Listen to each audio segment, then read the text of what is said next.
My name is Myra, and for 9 summers in a row, my parents packed a suitcase for me not so I could go on vacation, but so they could leave without me. Every June, they drove me 5 hours north to my aunt's house in Michigan. Every June, they kissed my forehead, told me to be good, and drove away with my older brother to places I'd only ever see on postcards. They always sent one, "Wish you were here," 9 postcards. 9 summers. Not once did they ever write, "We miss you." The morning after my high school graduation, I quietly packed that same blue suitcase into my car and disappeared. No arguments, no goodbye, no forwarding address. It took them 4 years to find me.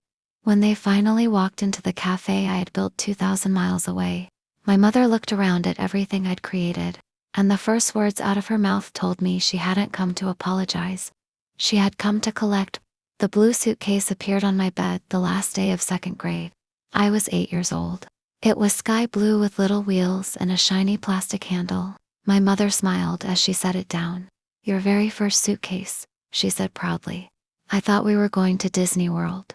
The year before, my brother Danny had flown there after finishing his cancer treatments. Everyone said he deserved it. I figured this year it was finally my turn. Instead, 2 days later, my parents drove me to my Aunt Linda's house in northern Michigan. 5 hours, 1 lunch, 1 goodbye. My father carried my suitcase onto the porch. My mother knelt in front of me, kissed my forehead, and whispered the sentence that shaped my entire childhood. "Strong kids don't make a fuss." Then they climbed back into the car. Danny waved excitedly from the back seat. They drove toward the airport. I watched the taillights disappear around the corner without crying. I had already learned how to stay quiet. Years later, I realized something that hurt even more. That vacation had been booked months before. My suitcase had been bought weeks before. Everyone knew I wasn't going except me. The routine never changed. Every June, the blue suitcase went into the trunk. 5 hours to Michigan. Lunch at Aunt Linda's table. A kiss. A reminder to be strong. Then the car disappeared. Sometime in July, a postcard always arrived.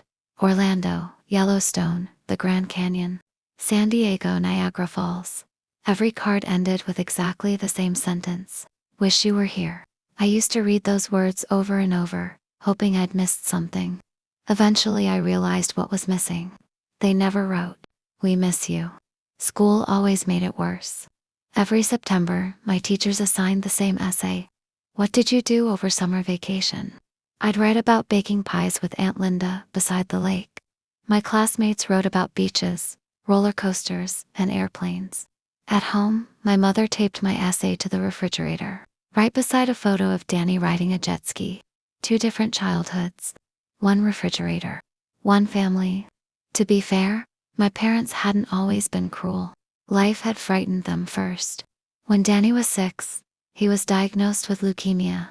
For 4 long years, our family revolved around hospitals, chemotherapy, church fundraisers, and endless doctor's appointments. My mother practically lived beside his hospital bed. My father worked double shifts to keep the insurance. Danny survived. Everyone celebrated, but something never went back to normal. The emergency ended. The family didn't.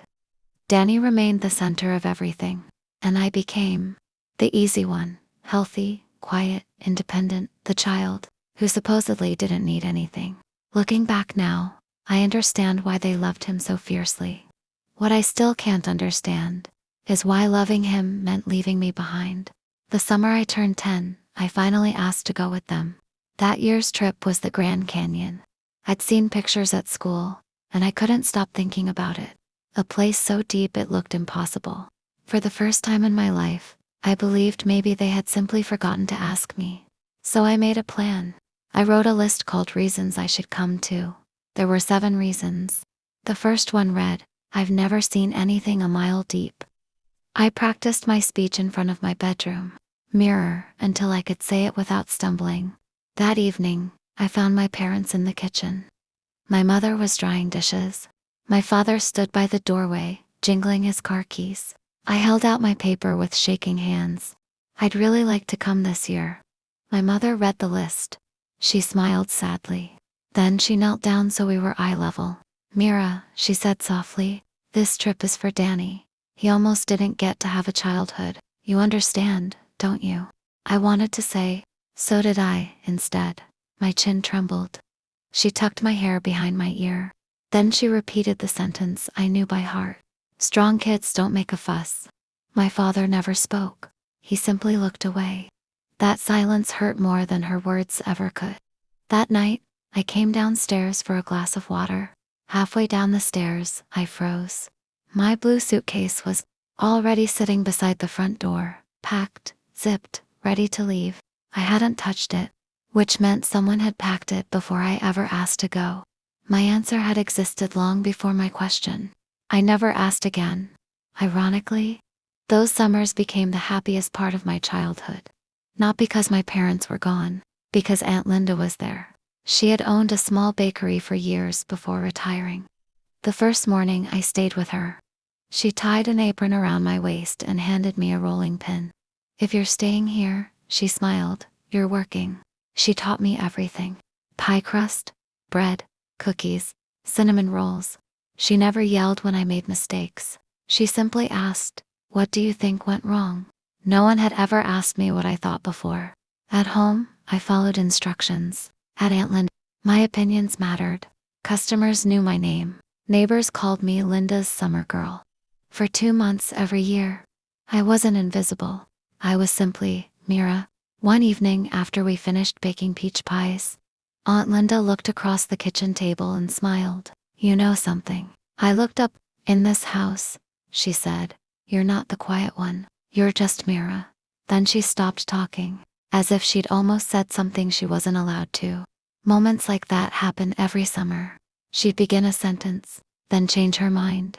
As a child, I never understood why. Years later, I finally would.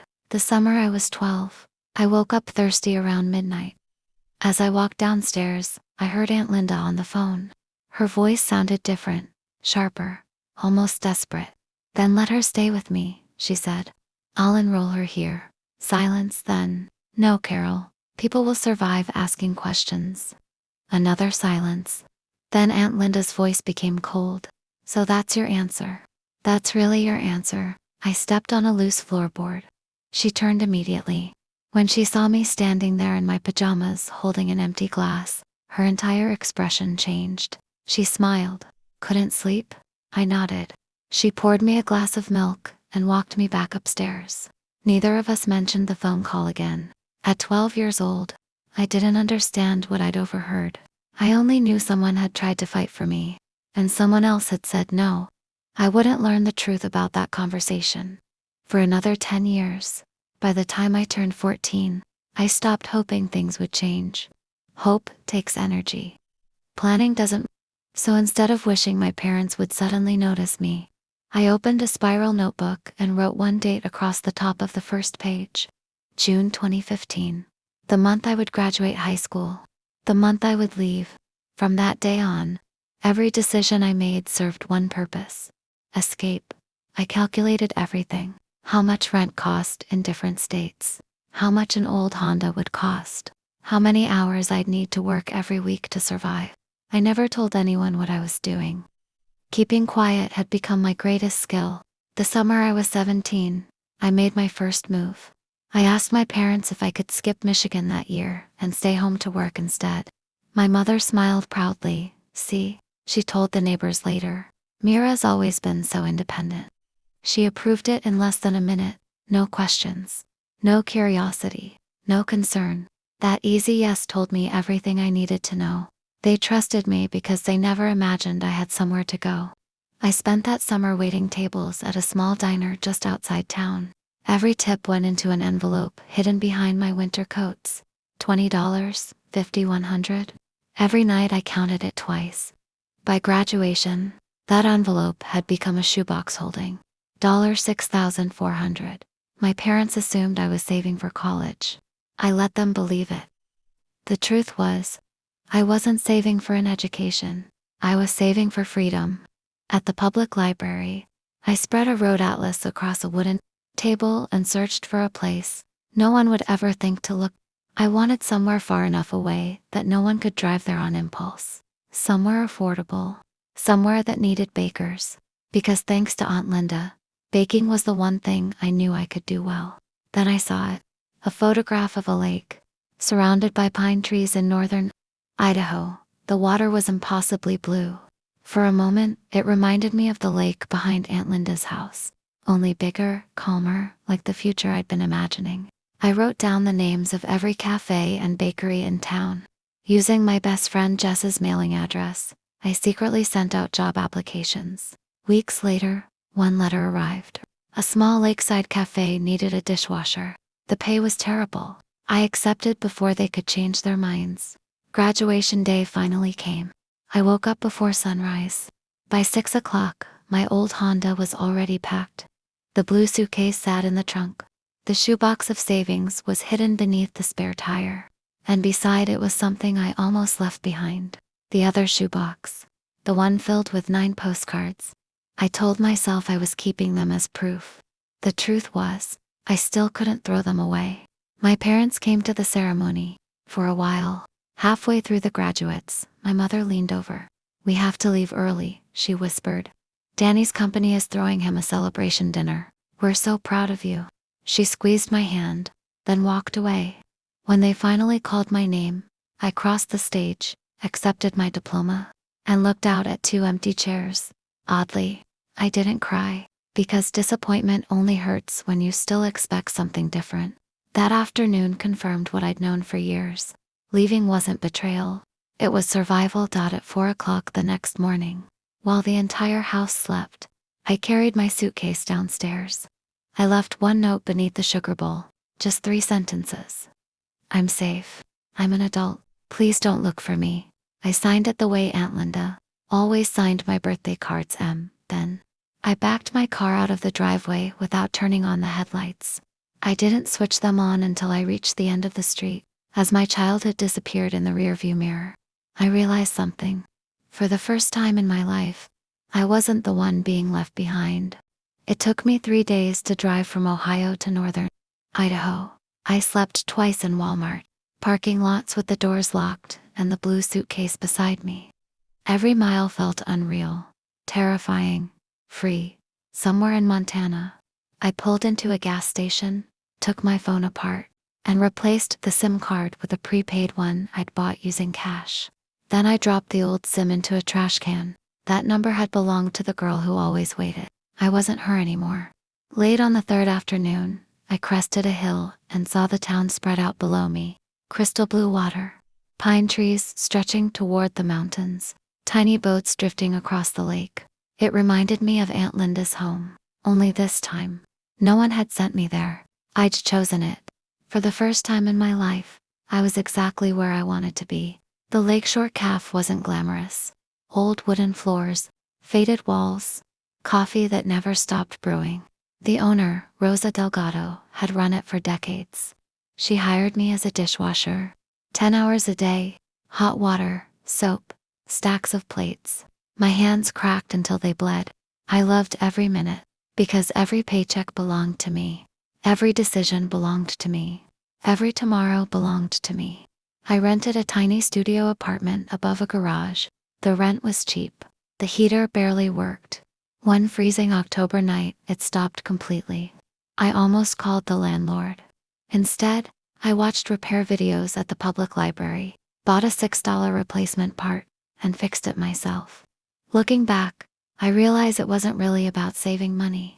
I'd spent my entire childhood believing that needing help made me a burden.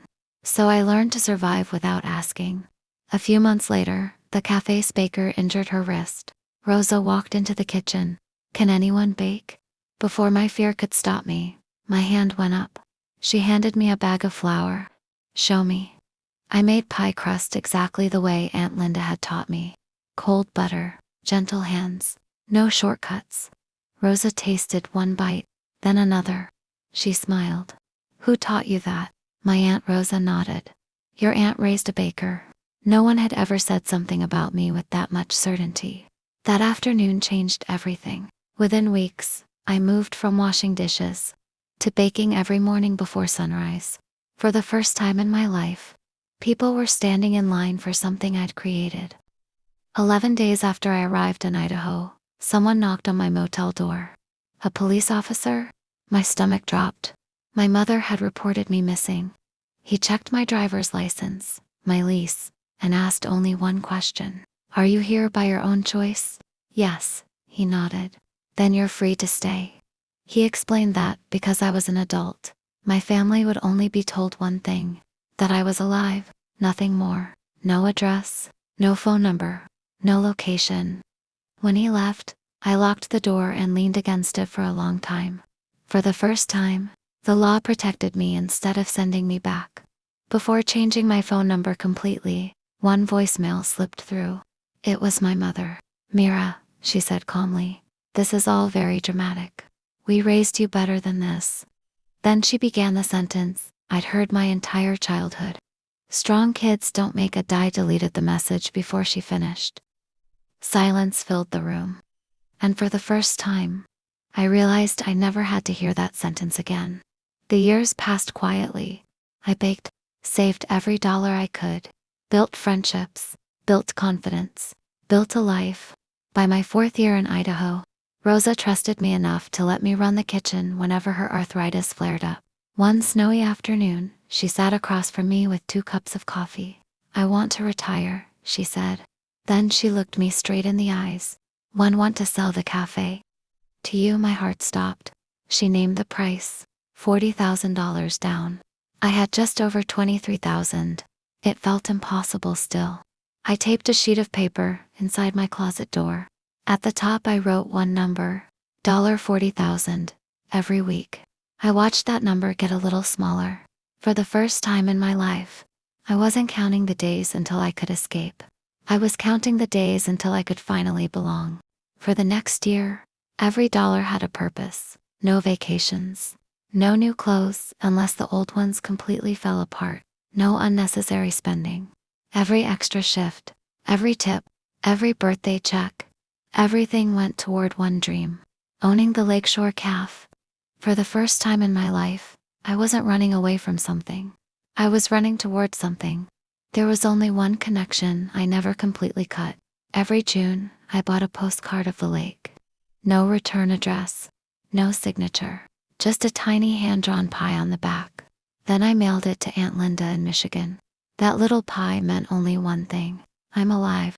She never replied. She couldn't. She didn't know where I was. But every year I imagined her opening that postcard and smiling before quietly hiding it. Somewhere safe. It was our way of saying everything without risking anything. One winter afternoon, Rosa came into the kitchen carrying a magazine. A local writer wants to feature the cafe, she said. They want pictures of the baker. Every alarm inside me went off. For 4 years I'd stayed invisible. Invisible people couldn't be found. But businesses couldn't survive invisible forever. I stared around the cafe. If I wanted this place to become mine, people needed to know it existed. So I said yes. A week later, I stood beside the ovens wearing a clean apron while the photographer took pictures. 3 weeks after that, the article appeared online. The headline read, "The Huckleberry Pie Worth Driving Across the Lake For," and underneath, my name, Myra Sellers. The first time I'd allowed my name to exist publicly since leaving Ohio. 11 days later, someone left a comment beneath the article. Isn't this Carol's daughter? One sentence. One question. One mistake. Everything I'd spent for years protecting disappeared with a single click. It was a quiet Tuesday morning. The breakfast rush had just ended. I was boxing pastries behind the counter when the bell above the cafe door rang. Without looking up, I smiled. I'll be right with you. Then I raised my head. My mother stood in the middle of the cafe. Behind her, my father, for years. 2,000 miles. And somehow, they were here. Nobody moved. The espresso machine hissed in the silence. My mother slowly looked around the room. The pie display, the coffee bar, the framed newspaper article, the customers smiling as they left. She studied everything I'd built. Then she looked directly at me. I held my breath. Whatever she said first would tell me why she'd come. She smiled politely. Then she spoke. So, this is what you left your family for. Not "I'm sorry," not "we've missed you," not even "are you happy," just judgment. In that moment, I understood. They hadn't driven across the country to bring me home. They'd come because they needed something. I poured them coffee anyway, not because they'd earned kindness, because I had. For 20 minutes, my mother explained my own childhood back to me. According to her, those summers with Aunt Linda had been wonderful gifts. They'd made me independent, successful. Look at you now, she said proudly. Everything worked out exactly as it should. I stared at her. She honestly believed it. That frightened me more than if she'd lied. Because people who lie sometimes change. People who believe their own story rarely do. Finally, I asked the question that had been sitting between us since they walked in. If finding me mattered so much, why did it take 4 years? For the first time since entering the cafe, my father opened his mouth. He whispered. I tried. Before he could say anything else, my mother's hand rested gently on his arm. He fell silent. Then she delivered the real reason they'd come. Your father has Parkinson's.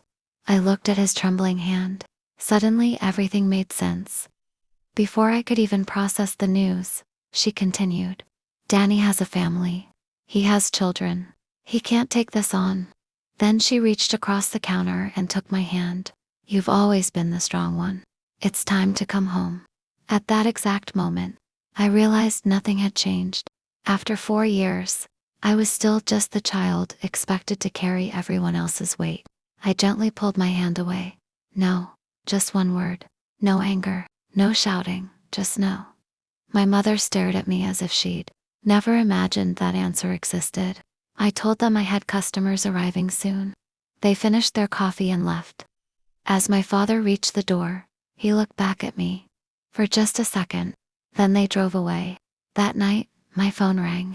The screen showed an Ohio number. It was Danny. I almost ignored it. Instead, I answered. There was a long silence before he finally asked, Did you really hate staying with Aunt Linda? I closed my eyes. I never hated Aunt Linda. I hated being sent away. I told him everything.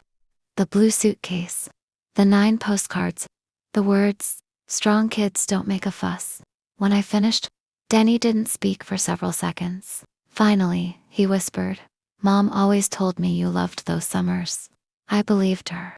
For the first time in my life, my brother saw my childhood through my eyes. The next evening, I called Aunt Linda. She listened quietly while I told her everything. Then she finally revealed the truth I'd overheard all those years ago. When I was 12, she had begged my parents to let me live with her permanently. She'd offered to pay for everything. My own room, a new school, a real home. My mother refused, not because she'd miss me. Because people would ask questions. Sending me away every summer looked normal. Sending me away forever would expose the truth. For years, I'd convinced myself my parents had simply made bad decisions. That phone call destroyed that illusion. It hadn't been thoughtlessness. It had been a choice. A week later, Thanksgiving arrived. I flew back to Ohio, not to move home, to see for myself whether anything had truly changed. At dinner, my mother stood and tapped her glass with a spoon. I have wonderful news, she announced. She told everyone about my father's Parkinson's. Then she smiled proudly. And Myra is moving home to take care of him. The room erupted in applause. Everyone congratulated me. No one had asked me. Again, I slowly stood. Then I spoke as quietly as I could. I'm not moving home. The room fell silent. Instead, I explained that I'd already hired a professional home care nurse for my father. The first visit would be Monday. I would pay every bill. I would visit twice a year. And I'd call every Sunday. But I wasn't coming back to live. Then, I looked directly at my mother. My life will never be announced without my permission again. My mother's smile disappeared. If you walk out that door, she said coldly, don't bother coming back. Before I could answer, my father struggled to his feet. His trembling hands rested on the table. Then something unexpected happened. My mother broke, not into tears, into truth. When I was 12, she whispered, I became the one who took care of everyone. No one ever asked me what I wanted. Suddenly, I understood. She hadn't invented this cycle. She had inherited it. The same thing had happened to her. She simply passed it on. I looked at her for a long moment. Then I quietly replied, I know, and that's exactly why it ends with me. 1 year later, the nurse was still caring for my father. We spoke every Sunday, short conversations, real conversations. Danny visited Idaho with his little daughter. She renamed me Aunt Pie. I happily accepted the title. Rosa still sold me the cafe. When I couldn't afford the full down payment, she smiled and lowered it herself. Dreams can survive a little longer, she said. The day I signed the papers, I looked at the glass door. Below Rosa's name, fresh gold letters had been painted. M. Sellers, proprietor. The first thing in my life that truly belonged to me. That Thanksgiving, instead of flying back to Ohio, I opened the cafe to anyone who had nowhere else to go. Neighbors, employees, travelers, widowers, college students. 22 people sat around one long table. No speeches, no announcements. No one left out. Before dessert, I handed Aunt Linda a postcard. On the front was the lake outside the cafe. On the back I had written only 4 words. Wish you were here. She looked around the room, laughed through her tears, and whispered, I already am. The old blue suitcase still sits on top of my pantry today. It no longer carries clothes. It holds my holiday tablecloths. Funny, isn't it? The suitcase that was once used to send me away now helps me welcome people home. Because after everything I lived through, I finally learned one simple truth. Family isn't the people who make you feel forgotten. Family is the people who always make sure you have a seat at the table.